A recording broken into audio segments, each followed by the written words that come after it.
Welcome to episode 35 of Radio Omnicore. In studio today we have Dr. Hilton Rudnick, our MD, and we're delighted to host Barbara Walsh from Metaco.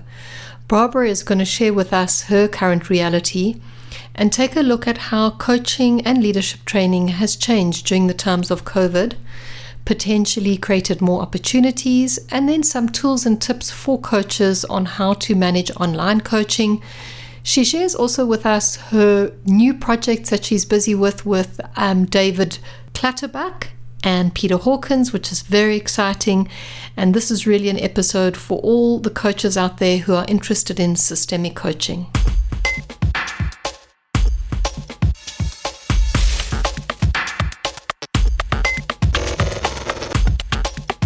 Okay, good. So welcome, Barbara. It's so wonderful to have you on the podcast today. Thanks, Colleen. Good to be here. And why don't you start off just by telling us a little bit about what's keeping you busy at the moment and, your background, just something to get us up to speed.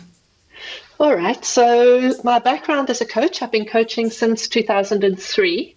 My initial coach training was as a meta coach. I've done quite a lot since then, so I can't say that I'm not even a purist coach anymore, really.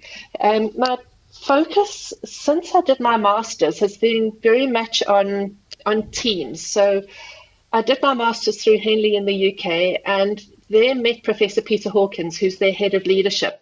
His big focus is teams, and just listening to the module that he did, participating in the module that he did on our program, it was almost like an awakening for me. This has got to be where coaching's going. So I said to Peter, would you be interested in coming to South Africa? I know there's a Henley there. Do you ever come out? And he said, well, yes, from time to time. I said, well, I'd really like to run your systemic team coaching program. And he said to me, well, I'll let you know when I'm coming, and which he did. He phoned me about 3 months later. He said, I'll be there in 6 weeks. Do you still want to run it? And I thought, well, yeah, that's not much time to fill a program, but yes, let's do it. And we actually did fill it. And that was the first systemic team coaching certificate program we ran. That was back in 2016. Yeah, 2016. Since then, we've run a number of them. We've now become accredited as well to train them. So that's been quite a process. And we've worked with Peter over the last 6 years. And sorry, that was back in 2014. It wasn't 16. Those numbers weren't adding up. Yeah. So yes, so my big focus is on working with companies, with their teams, with senior teams around where they want to go, what they're wanting to do. Does their culture support their strategy? That's very much the focus. So we typically tend to work system-wide. Once we work with one team, it kind of spreads from there. So that's a bit of my background as a coach. Anything else that you wanted to know? Well, it's interesting. What I'm thinking when you're speaking is just how brave you must be to take on teams and leadership. It's certainly not for the faint-hearted. But maybe you can tell us more about systemic coaching and what does that actually mean? Yeah, so systemic coaching or systemic team coaching was developed by Peter Hawkins at Henley through a lifetime really of working with teams all over the world in the context of his business. So coaching, like everything else, has got to evolve to keep up and stay relevant. The world's changing around us very rapidly. And so systemic coaching is a very different approach to coaching. So in fact, when we were going through our training to become master practitioners, there were lots of aspects of traditional coaching that we had to unlearn. Yeah, so it is very different. You can't, as an individual coach, just think that you can do team coaching. It's a very different context and application. So whereas conventional coaching typically tends to take more of an inside-out kind of present-future approach, systemic coaching takes more of an outside-in and future-back approach. The whole of the system down to the parts of which that individual is one of them. So it's a complex approach, and it does require specific training to grasp it. But interestingly, and this goes back to having to unlearn some of the traditional coaching kind of concepts, one doesn't have to be a coach to do systemic coaching or systemic team coaching. OD practitioners, HR practitioners, leaders with a lot of experience come on these programs as well. Great. Maybe, so Barbara, can I pick up the kind of systems focus? In my psychology training, big part of the training was coming from a very traditional systems view and some of the pioneers in systems work, but not in coaching. I mean, that would be like a kind of therapeutic family systems and those kind of things. And, it would be the kind of things where someone is carrying symptoms for the family and people act out in different ways, and what happens in one part affects the other part. Is there an alignment between the kind of classic systems thinking from the therapy world into the world of coaching? I think there always is an alignment somehow between the therapy world, because that's where coaching initially originated. There's also a difference between it. So it's progressed a bit from there. You have systemic. You've got the system, and then you've got systemic, and the difference between them. So the system itself looks at how the wholes are more than the sum of the parts. Okay, whereas systemic looks at more the interconnected networks of the relationship. So across the boundaries and the levels of the relationship, where do they connect? What's happening at the connections between them? So it's a bit different there. Instead of focusing on the patterns of connection within the boundaries of the system, it's how is the system evolving dynamically in relationship with its wider contexts. So that means the team coach is not necessarily focusing on the patterns within it. They are, but more than that, they've got to be both kind of on the balcony looking down on the dance floor to see the system that they're co-creating with, and also be a dancer on the dance floor because they're part of that co-creation. So it's quite a different way of thinking. So it's a bit of a meta perspective on how aspects of the dynamics between people are working together. I mean, maybe you could cite us an example of like how this would play out and what you would be looking for. What are the lenses you're using during an intervention? Yes, so there's 6 different lenses, of which the individual's only one. You've got the individual in the context of the team that they're a part of, in the context of perhaps the division that they're a part of, the organization that they're a part of, and then it takes it even wider than that, in the context of the stakeholders that team exists to serve, and then beyond that as well, into the whole pestle sort of environment as well. So the political, economic, social, technical, legal, environmental, because all of those aspects are going to have an impact on the team, or the team can have an impact on that. So it's really where are the relationships between them and what's impacting where and how. So who's in the room? Who are you working with?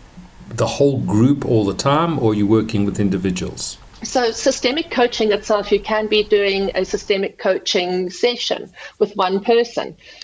So that one person is in the room, or they physically may be sitting in the room or sitting on the virtual call, but actually with them is the whole of the system of which they're a part as well.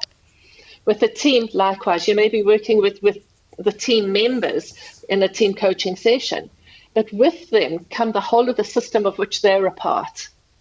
And I think if we look at our current environment, the economic stuff that's going on and COVID, has that started to emerge in your coaching, and how do leaders, coach with that in mind? So very much so. I think this is where perhaps the real need to take that pestle view into account. And so often we get told, well, why do you really need that? You do, because we've just seen what's happened with the economic situation, with the environmental. So we could perhaps put class COVID as an environmental crisis, which has created an economic crisis, which has perhaps created a political crisis as well, depending on how you look at it. But all of that is impacting then, if we take that outside-in approach, which is very much a part of systemic coaching, systemic team coaching, that outside is impacting every level of that system, right down to the individual. So, and I mean, I guess some level of proximity of the systems you're looking at would touch the individual either with a heavier touch or a lighter touch. So it may be for them that the political scenario is only a very peripheral issue, but their relationship with their manager might be much more foregrounded in the direct system. I mean, is that the way you would see it? Or yeah, absolutely. So when we work with the team, we're always working with the team, actually probably, yes, in the context of the system, but probably in the context more so of the stakeholders that they're interfacing with. So certainly their line manager would be a key stakeholder.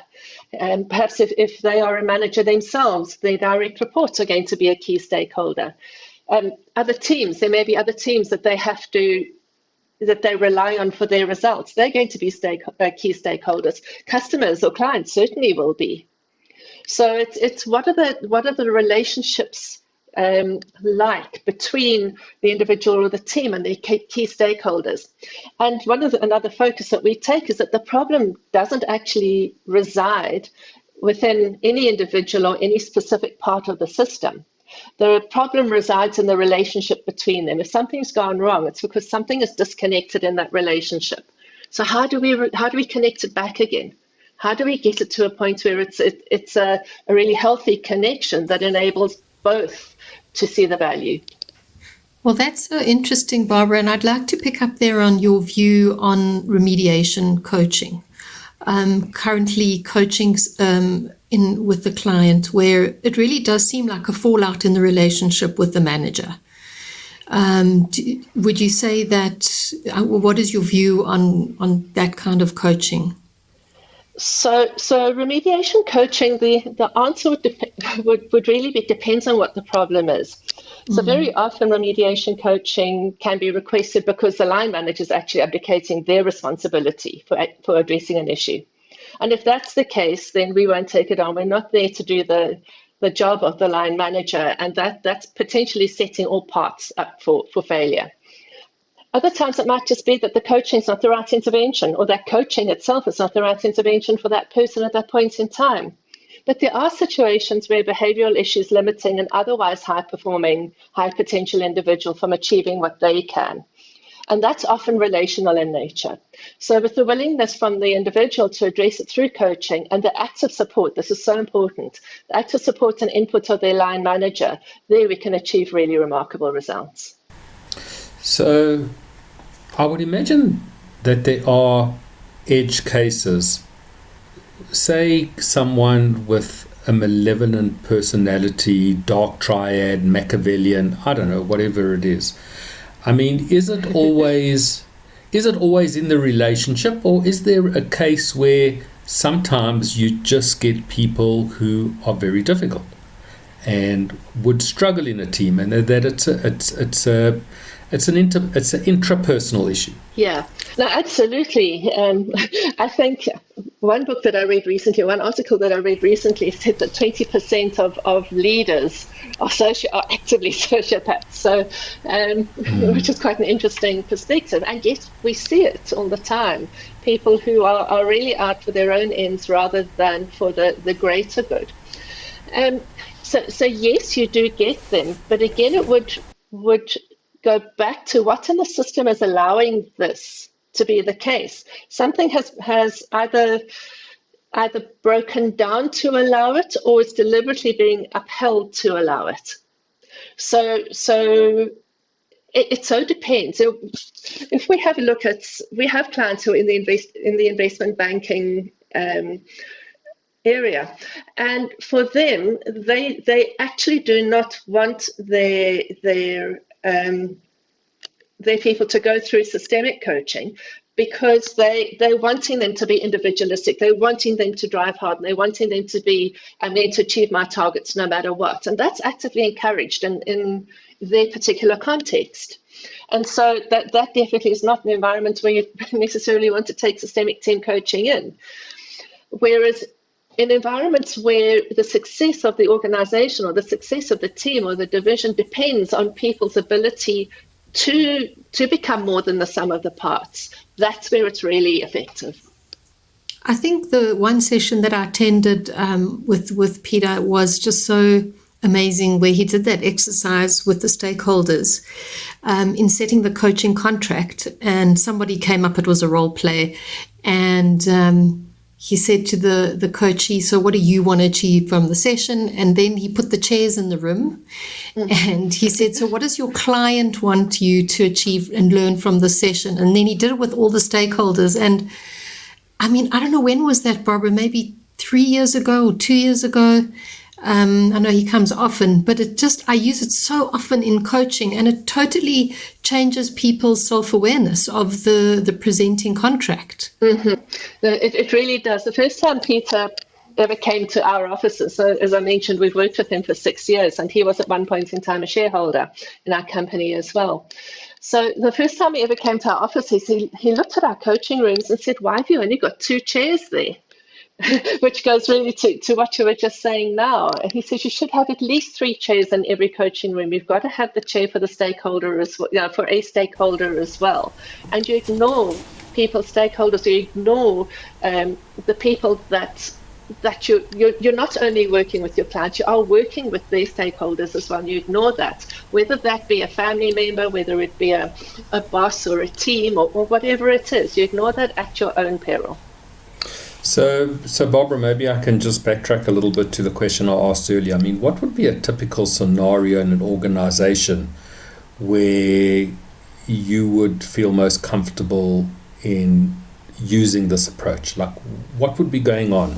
An example of where it really works Yes. well, with an ExCo team perhaps, where typically in an ExCo team, the individual members of the team, individual executives, have each got their own function, and they're responsible for that function.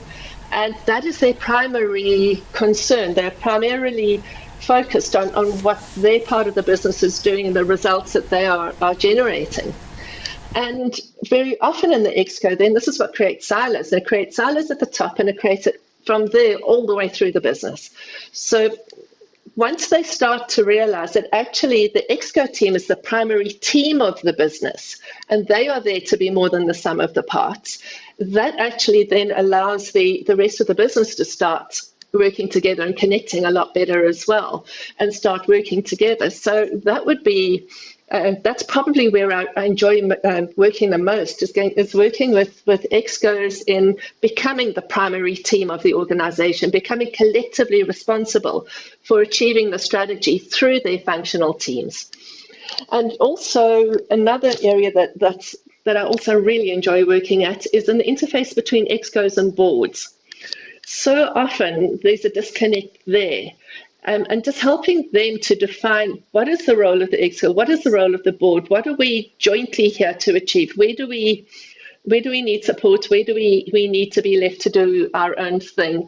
That actually works really well when they have complete clarity about the board, what the board's there to do, where they can rely on the board for support, what kind of support they need, and then what is the role of the ExCo.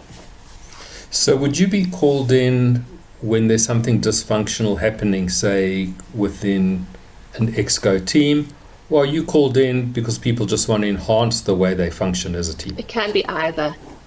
It really can be either. So before we take on any team coaching contract, we do a very extensive process of discovery up front.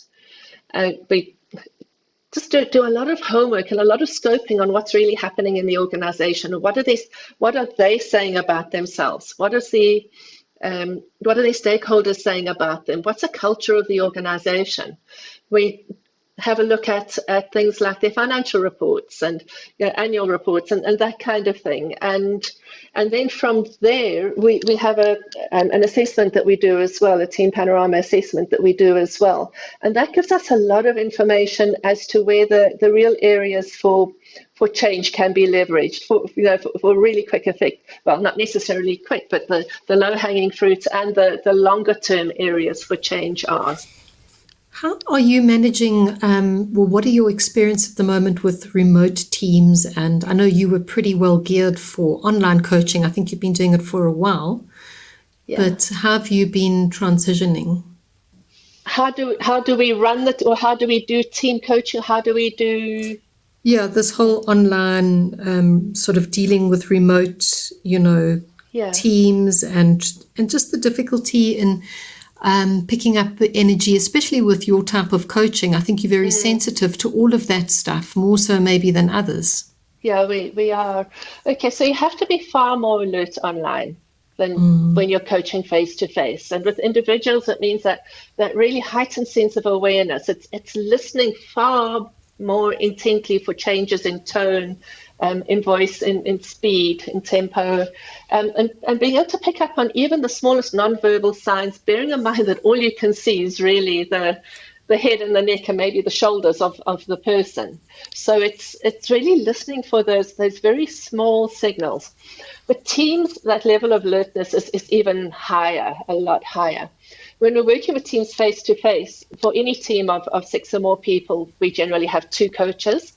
And while one's working with the team in what we call the directed attention on the team coaching, the other one's observing with that non-directed attention to pick up energy shifts, perhaps in one or more people, anything significant that might be said, perhaps somebody checking out, not necessarily leaving, but mentally checking out or what's happening there. So the other coach is really just observing the stuff that the coach who's actually doing the facilitating part of it may not notice. And when that second coach notices something, we know that as the second coach steps in, the first coach will automatically just step back and they'll swap roles.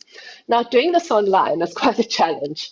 But what we have been able to do is use the private chat box more. So that's a bit of a bonus. You don't have that when you're face to face.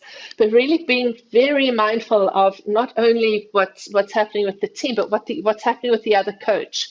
And we always then will have a separate tech person that's familiar with how we work, because then the coaches are free to focus on the team.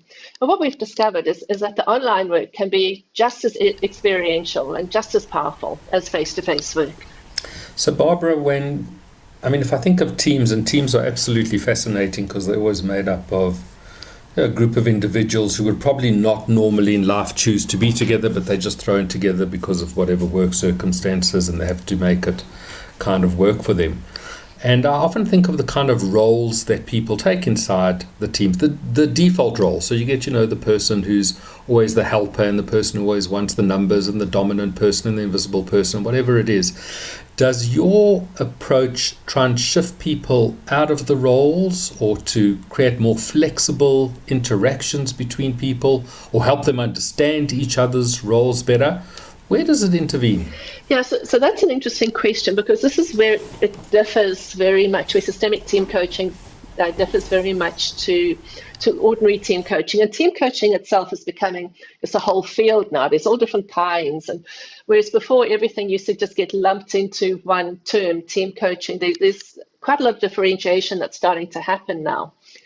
But what happens, what you're describing would be kind of the domain of conventional team coaching, which is the relationships within the team, and how do we kind of get on better together, perhaps improve our relationships to be able to work together better. Systemic team coaching actually turns that on its head a bit. And it has a look initially to see, so what do our stakeholders really need from us? What is the mandate of this team from its most important stakeholders? And we do quite an intensive discovery into that up front as well. And very often the results of that, we've got an assessment that does that. Very often the results of that are an eye-opener for the team. But what it does is it gives the team an understanding of what their stakeholders need from them and why, and what a difference it would make if they were able to step up to that. And that creates the team's purpose. So once they've got a purpose and an understanding of what's needed from them, not from their perspective, but actually from their stakeholder perspectives, they then know what it is that they need to do to fill, or what gaps need to be filled. And from there, we can figure out who's going to do that. And this is where the diversity in the team really comes into play. And here we use the word diversity as being each person is different. Each person is an individual with their own strengths and their own abilities and their own character traits. And roles then would typically be, or stakeholder management roles, for want of a better word, would typically be assigned according to that. Then from there, we start to focus on, so what do we have in the team? What are the relationships like within the team? What are the relationships like with the team and its stakeholders? Where are they strong? Where are they maybe not so strong? Where are they completely non-existent sometimes? And then how do they connect once they understand what it is that's required of them and how they're going to do it? How do they connect that back in with their stakeholders so that they're now co-creating value between them? Yeah. And then right in the core of all of this is, how is this team learning every step of the way? And that's where, at that point in time, people start to, or the team members start to realize where the real value is. Most teams have somebody who's really disruptive, that irritates the hell out of everybody else in the team. Yeah? But they start to realize actually what a valuable role that person plays and how to maximize that. And all of a sudden now it becomes an asset rather than an irritation.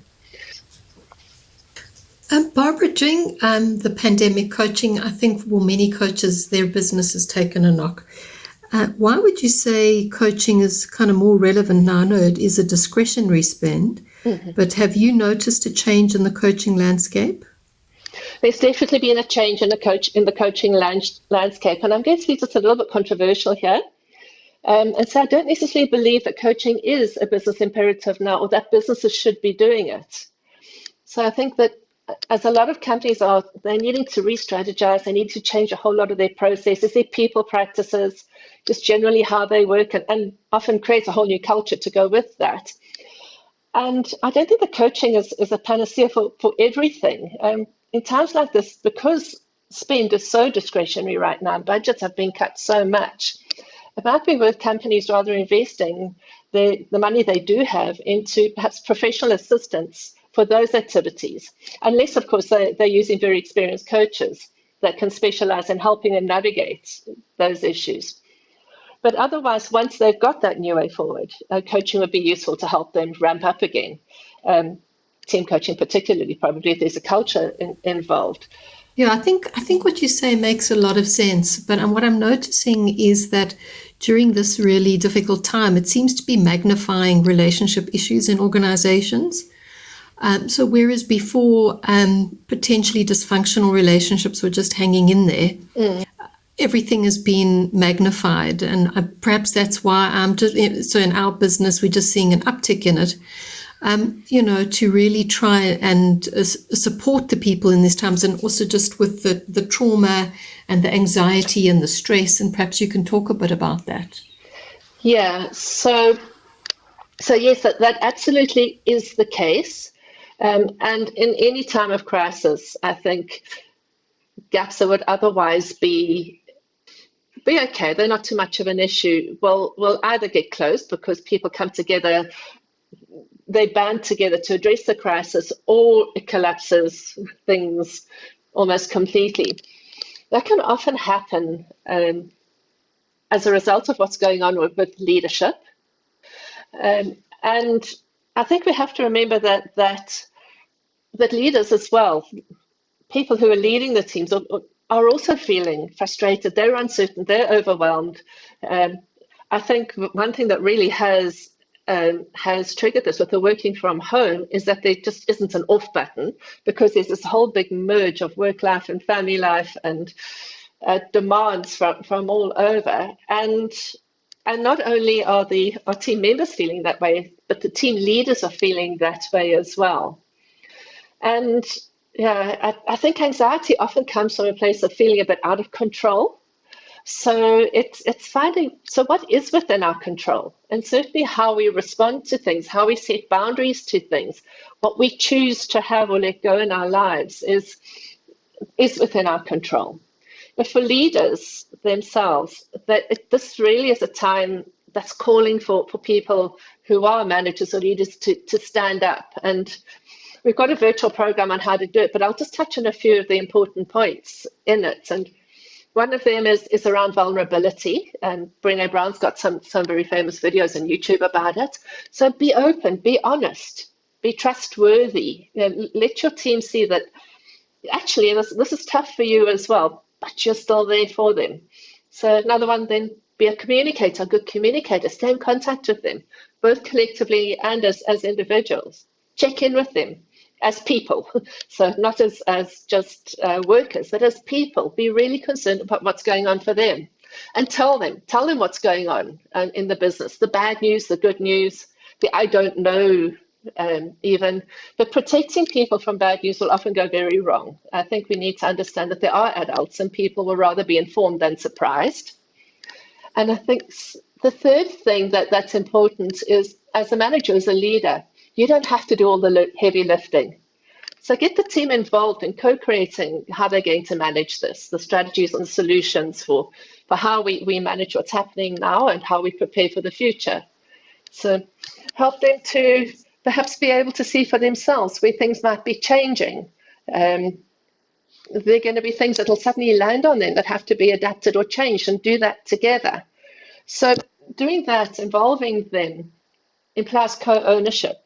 And that's a much more powerful place to come from. So what we're wanting to do is shift the feeling of anxiety and being out of control and a victim to circumstances into, so what can we do? And how do we come together to do that in a way that we could never do if we were just trying to manage on our own?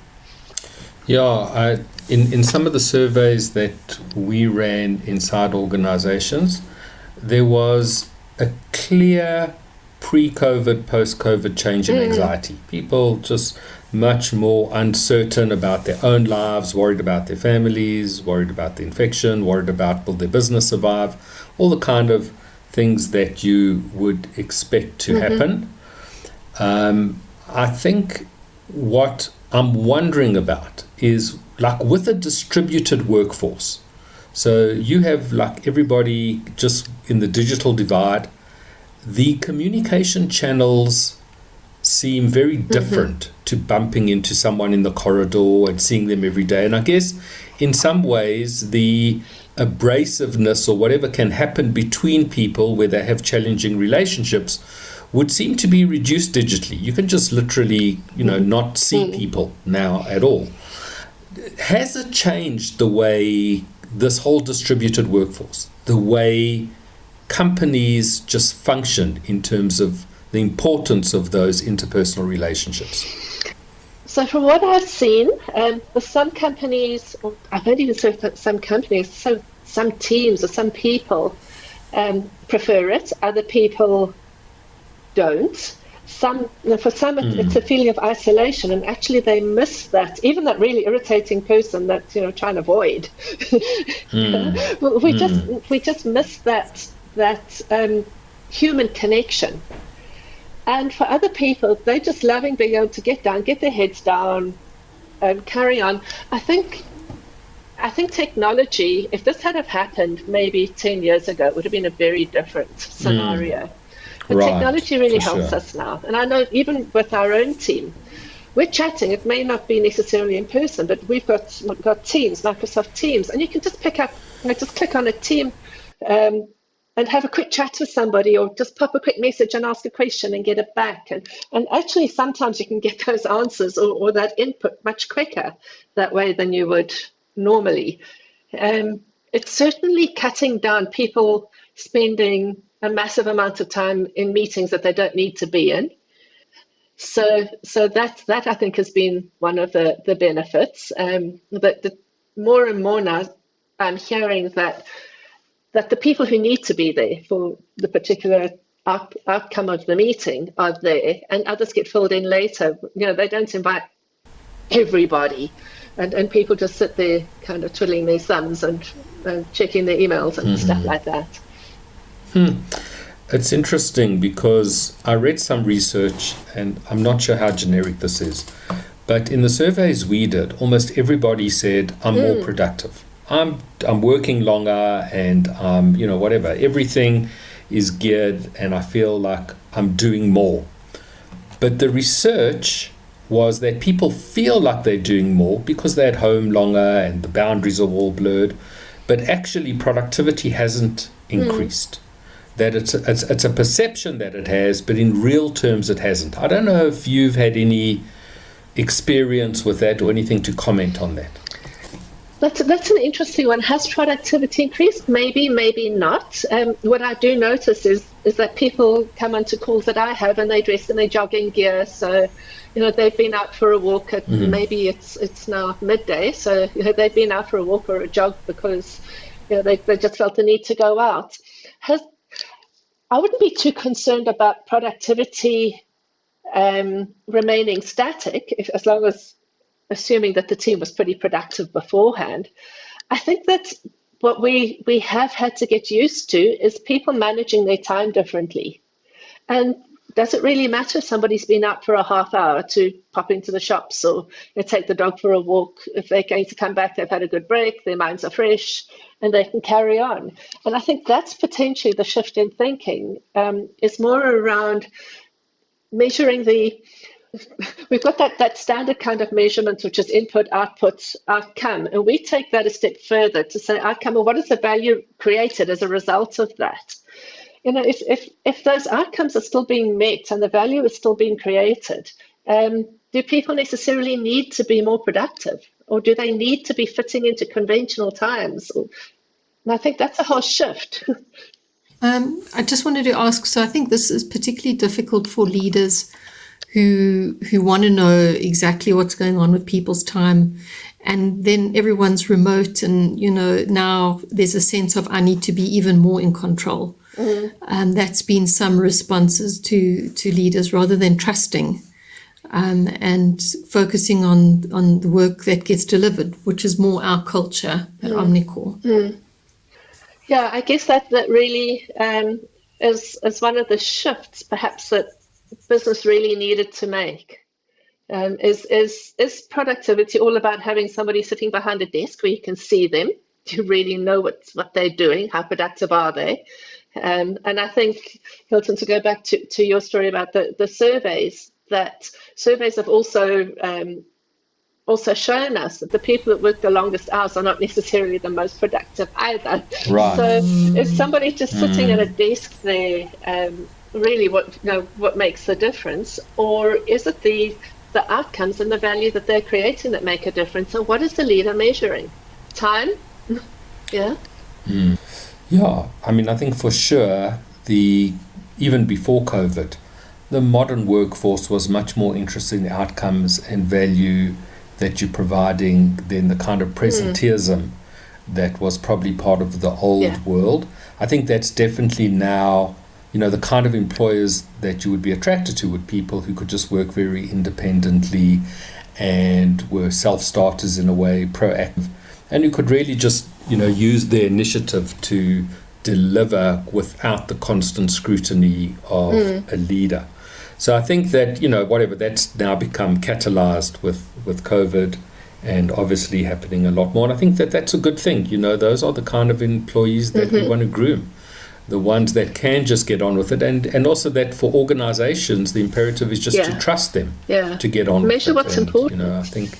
Yeah, exactly. Yeah. I was interested, I think a lot of the feedback we get when we conduct our talent engagement surveys is around leadership communicating better. And you mentioned earlier, Barbara, about really, co-opting people to take accountability and to help with that. But do you have any ideas around how, at this point, leadership could communicate better?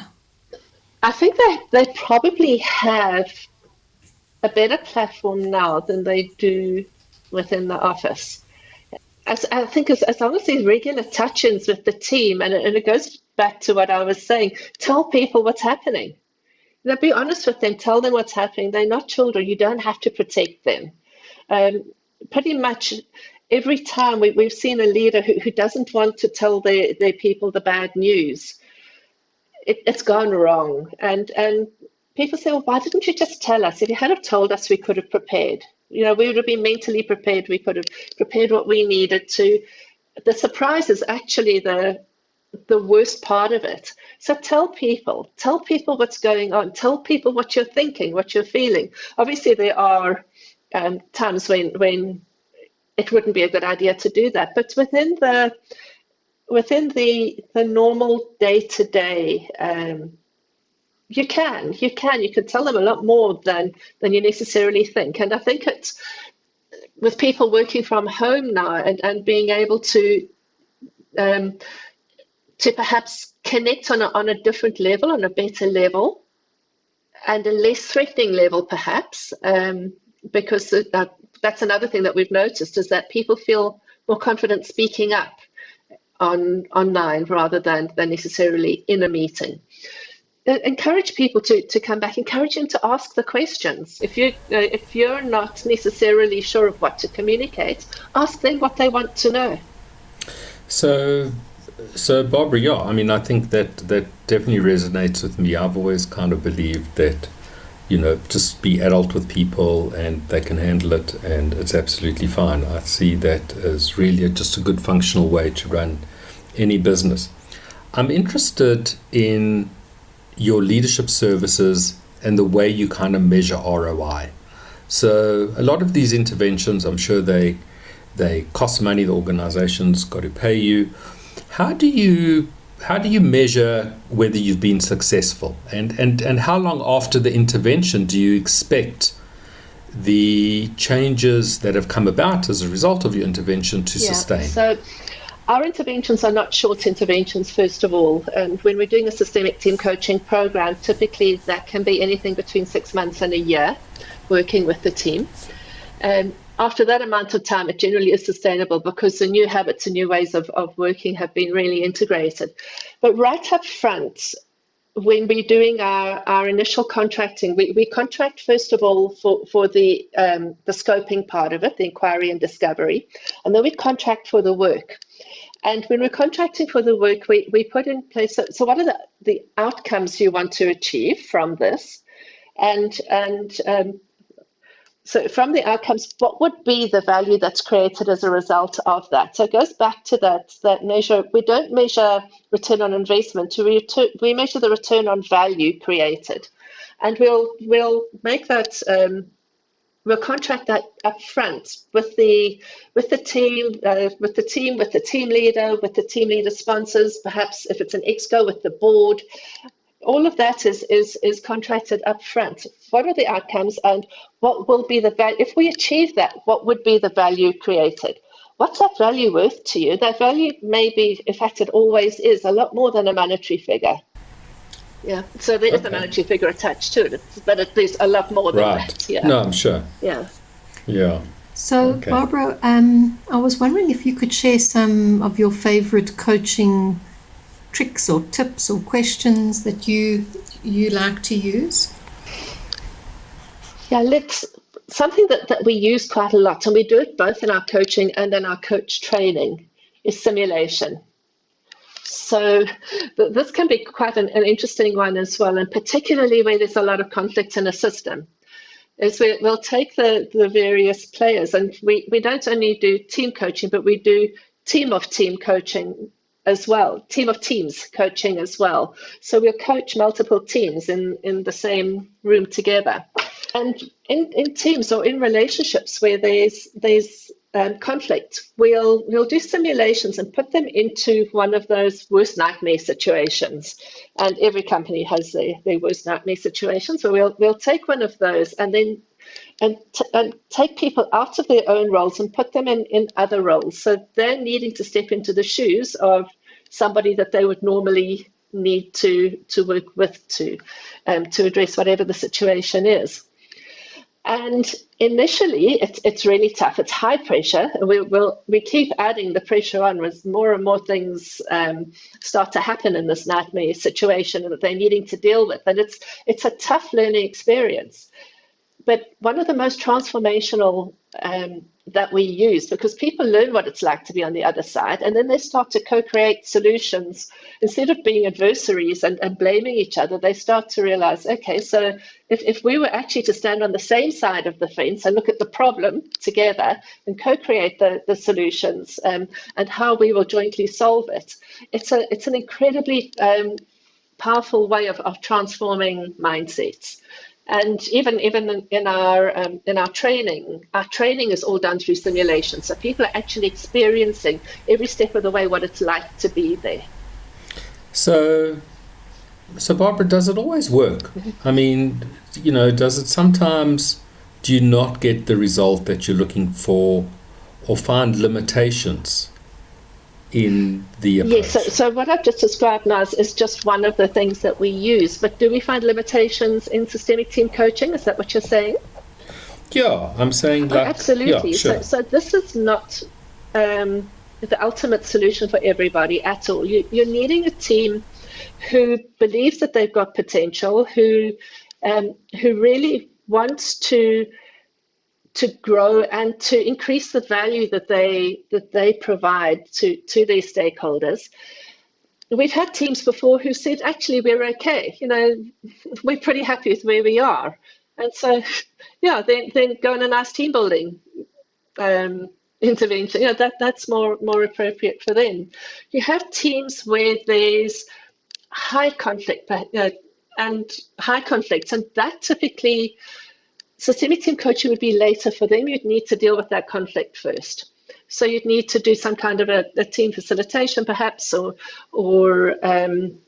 perhaps one of the assessments like Enneagram or Insights or something like that to actually help them just get to a platform where they can appreciate difference and have a platform to move forward on. So it's not the cure for it. It's not a cure in the first place, and it isn't going to address everything. It really is.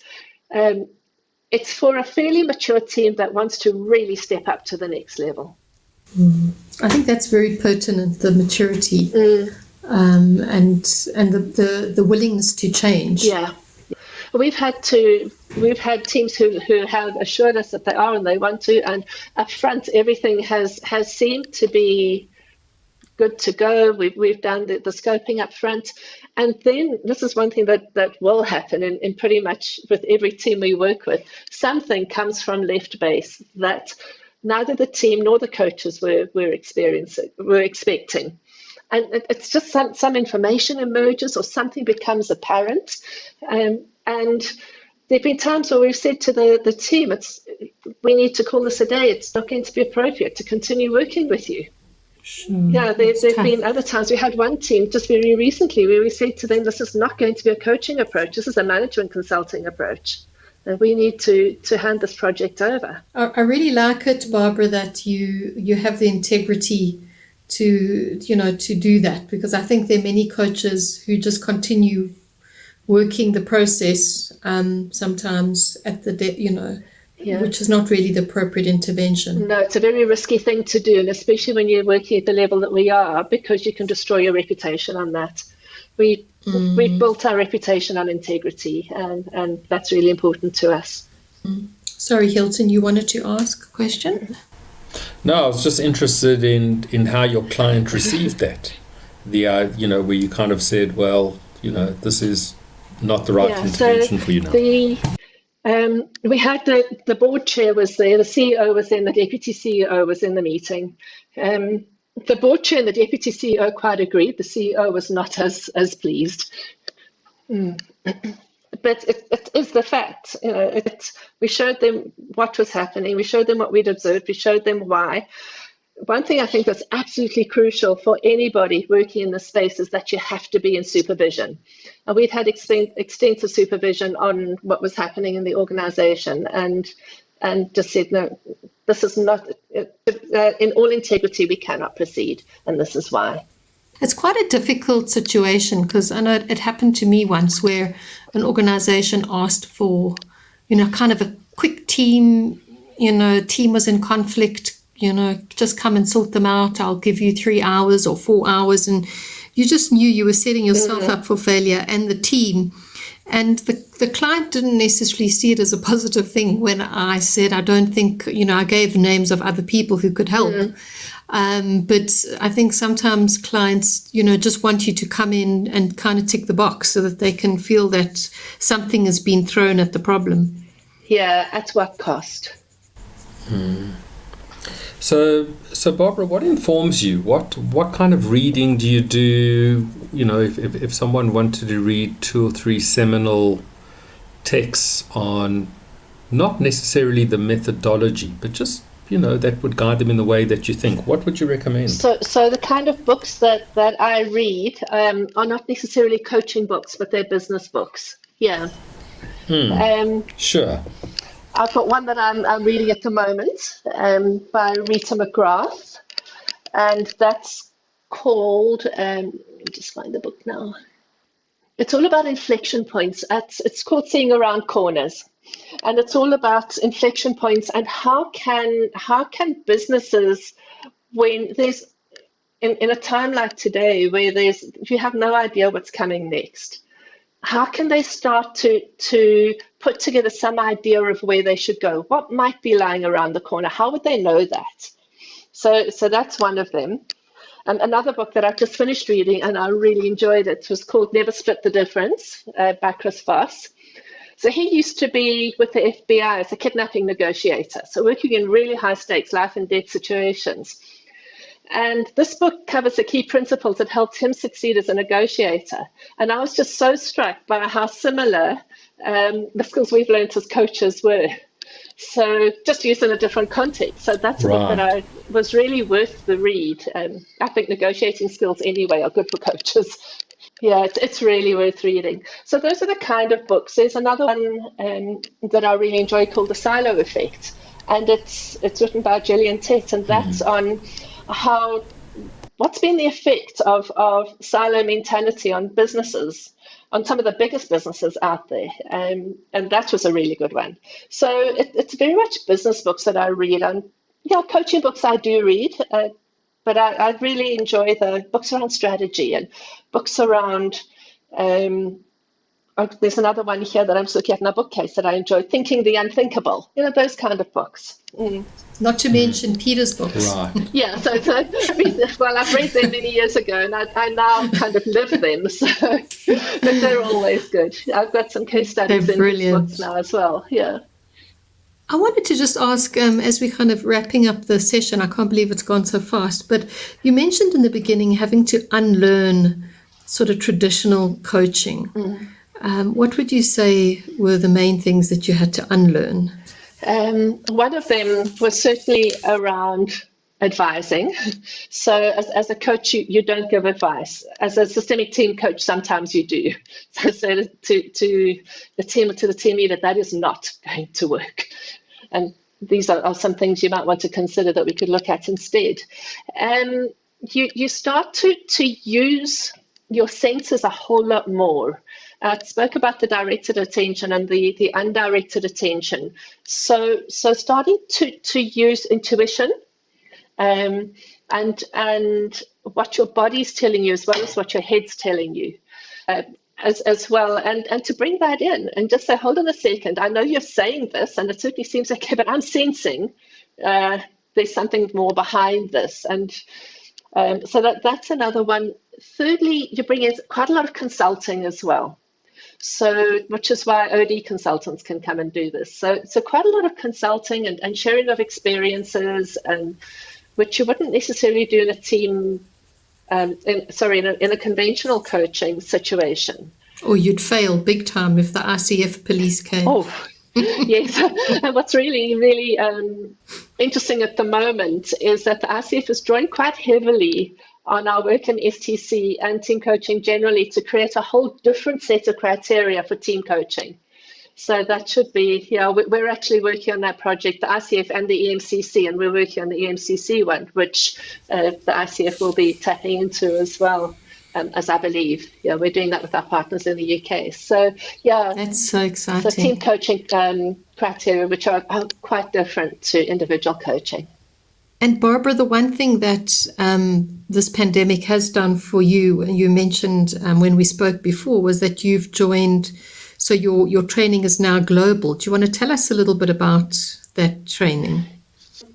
That it is. We do, as I mentioned, the Systemic Team Coaching Certificate and Master Practitioner Diploma programs. We also work on the Global Team Coaching Institute as faculty on their programs. Peter's very involved in that. That's a project that Peter and David Clutterbuck are running together for WBEX. So we're working on that one, which is online as faculty. more focused though on the systemic team coaching, and we've just run our first virtual certificate program together with the Academy of Executive Coaching, which is our licensing body for systemic team coaching in the UK. We did it together with them. So 2 facilitators from South Africa, 2 facilitators from the UK, 27 people in the program. And they came from all over the world, and it was absolutely incredible. So great learning for us, for them. It was amazing. So we have another one of those coming up in September and another one in October. We will work on the same basis with AOEC. That's great, and I'm going to definitely put all your links, your contact details in the show notes so people can find out more about that program. Any closing questions, Hilton? Yeah, maybe a last kind of oblique question, Barbara. I mean, if you were coaching the South African government to be more effective in, I guess, not only in COVID, but just kind of in everything they do, I mean, what would you be advising? I mean, okay, and I use the advice in commas, but what would you be steering them towards in kind of, from what you see politically, like in terms of political leadership? What would you be wanting to see differently? That's a better way of putting it. What would I want to see differently? What I would personally want to see differently is perhaps them partnering with civil society rather than dictating to co-create better solutions for the country. That would be it? Yeah, I think that's probably enough to say right now. Yeah, Barbara just needs to solve all South Africa's problems just before we go. But yeah, well, I mean, I think there is a crisis of leadership at times. Yeah. And it's a good question.